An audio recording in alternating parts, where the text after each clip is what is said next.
Otca i Syna i Ducha Svätého. Milosť a pokoj od toho, ktorý je, ktorý volá, ktorý príde, nech je s vami všetkými.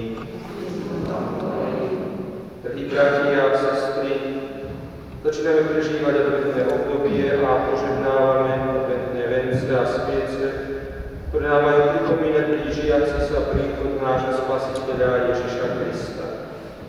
Modlíme sa, nech v našich srdciach zažiari sláva ako odblesk slávy nebeského Otca.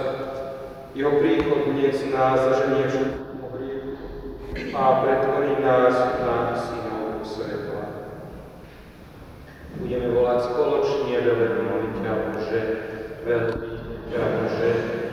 Bože, si stvoril všetko, lebo si láska a pravda života. Veľmi ťa, Bože. Po svojom synovi nám dávaš svetlo a život. Veľmi ťa, Bože. Nech Tvoj duch osvieti naše srdcia, aby sme vedeli, v akej nádeji sme povolaní. Veľmi ťa, Bože. Modlíme sa. Ďakujeme Ti, Páne Bože náš, že nám aj v tomto roku dávaš radosti adventu a že sme v nádeji a zdrojov očakávať Tvojho Syna, nášho Spasiteľa.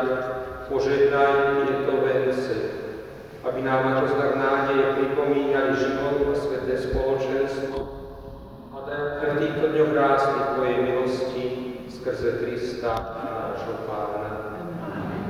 Modlíme sa.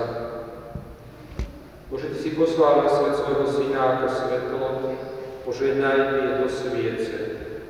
Nech nám nech adventu pripomínajú Ježiša Krista, ktorý chce osvietiť každého človeka. A keď budeme každú deň zapaľovať nové svetlo, dajme to tak rásť aj v láske ku Kristovi. Priprav naše srdcia na slávnosť Jeho narodenia a daj, aby raz videli z tváre do tváre Tvojho Syna plného milosti a pravdy, ktorý žije a kráľuje na veky vekov.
Prosíme ťa, Všemohúci